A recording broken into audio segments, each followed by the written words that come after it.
ایسی سچویشن ہے کہ آپ اپنے جسم کو نہیں ہلا پا رہے اور آپ سن بھی رہے ہیں اور جان بھی رہے ہیں. سوچیں وہ کیا کیفیت ہوگی جب کہا جائے گا کہ اس میت کو اٹھاؤ, جلدی کرو, مغرب ہونے والی ہے, اور آپ یو آر لسننگ ایوری تھنگ. اللہ جانے کیا معاملات ہوں گے, لیکن پھر وہ ڈال رہے ہیں. اور قبر کی پہلی رات, اللہ یہ آپ سوچتے ہو نا تو آپ کانپنے لگ اس میں نا چیخنا چلانا بھی ہے اس روح کا. اگر تو بری ہے نا, چیخے گا, چلائے گا کہ کہاں لے کے جا رہے ہو مجھے. میں زندہ ہوں. یار ایک بات جس سے بڑا ڈر لگتا ہے نا, وہ یہ کہ چاہے آپ بہت زیادہ نیک اعمال کرنے والے ہیں, فرما بردار انسان تھے اپنی زندگی میں, چاہے آپ ایک نافرمان ایک کافر شخص تھے, قبر میں قبر کی پہلی رات میں منکر اور نکیر آپ کے پاس ایک ہی صورت میں آتے ہیں, جو ان کی اصل صورت ہے, جو کہ بہت بھیانک ہے. the kind of dark setup we have right now, if you imagine, if we shut off this light right now, pitch black darkness. اور اس میں جو احادیث میں ان کی حیت آئی ہے نا, ان کی جو اپیرنس آئی ہے منکر اور نکیر کی, they don't listen to anyone. ٹھیک ہے, ان کی آنکھیں بہت بڑے بڑے دیگچوں کی طرح ہیں, حدیث کے الفاظ ہیں, اور ان کے دانت جو ہے وہ سینگوں کی طرح بڑے بڑے ہیں, اور ان کی آواز جو ہے وہ گرج کی طرح ہے, بجلی کی گرج جو ہے نا. اس میں وہ سوال پوچھیں گے من ربو کا, ما دینو کا, من نبیو کا, اس آواز میں, اس گرج میں. جب آج کل جب یہ گرجتی ہے 6 feet under, جی, اور یہ آج کل جب گرجتی ہے تو ہم بھی, although ہماری کیا ایج ہے, ہم بڑے ہیں, بچے تھے تب تو ہم بھاگتے تھے اپنے پیرنٹس کی طرف, ابھی بھی ہم ڈر جاتے ہیں تھوڑے سے, ہمارے دل لرز جاتے ہیں. تو وہ اس پچ بلیک ڈارکنیس میں, اس آواز کے ساتھ, اس نیلی آنکھوں کے ساتھ, ایسا لگتا ہے کہ کوئی ہارر سین ہے, لیکن دس از دا ریالٹی. یہ اس شخص کے پاس حدیث میں آتا ہے کہ اپنے دانت زمین میں گھسا کر زمین اکھیڑتے ہوئے اس کے پاس آئیں گے. بالکل. Can you imagine this?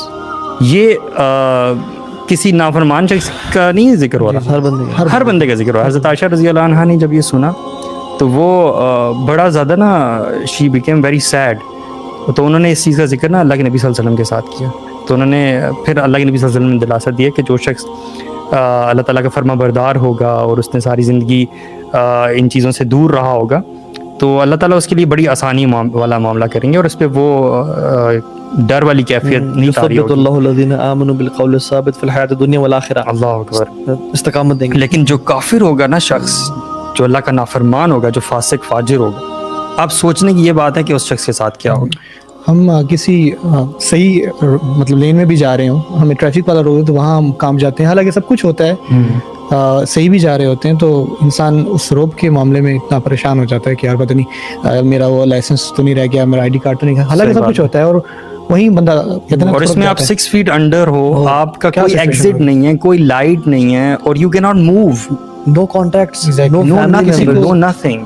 میں سمجھتا ہوں کہ نا انسان کو دل سے بیٹھ کے نا, خاص کر ہماری جو یوتھ ہے ان کو بیٹھ کے سوچنا چاہیے, سوچتے رہنا چاہیے کہ نا بعض اوقات نا ہم نا زبانی چیزیں بہت کہہ رہے ہوتے ہیں, زبانی نماز. اور ہمارا یوتھ کا المیہ میں بہت سارے ایسے لوگوں کو بھی جانتا ہوں کہ جو بہت دینی گھرانوں سے ہیں اور نماز بھی پڑھتے ہیں اور حافظ بھی ہیں, لیکن پھر بھی ان کے دل میں یہ چیزیں, کیونکہ فتنے کا دور ایسا ہے.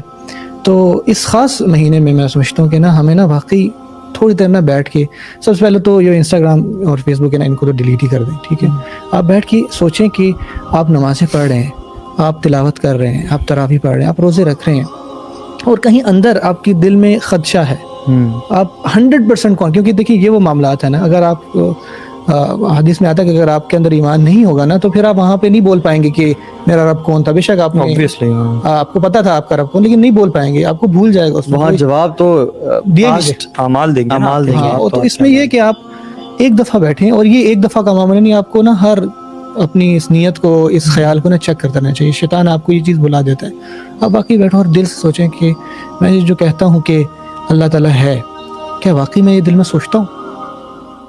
جو میں کہتا ہوں کہ رسول صلی اللہ علیہ وسلم ہمارے نبی ہیں, کیا یہ واقعی میرے دل, جب میں کہتا ہوں کہ اللہ تعالیٰ کا کلام ہے, کیا یہ واقعی میرے دل میں 100% یہ یقین ہے کہ یہ جو کتاب ہے اس کے حروف جو ہیں یہ اوپر سے آئے ہیں؟ دیکھنے میں تو بظاہر ہم تو کہہ رہے ہیں نا, جب یہ انسان اپنے اندر چیک کر لیتا ہے اور جو کانفیڈنس آتا ہے اور ہر نماز کا ہر جو سویٹنس اس کو ملتی ہے ہر نیک کام کرنے کی, وہ پھر الگ لیول پہ ہے. اور پھر جو اس کی نیت بھی بہتر ہوتی ہے, ریاکاری سے بھی بچتا ہے, اور اس کے اعمال صحیح ہوتے ہیں.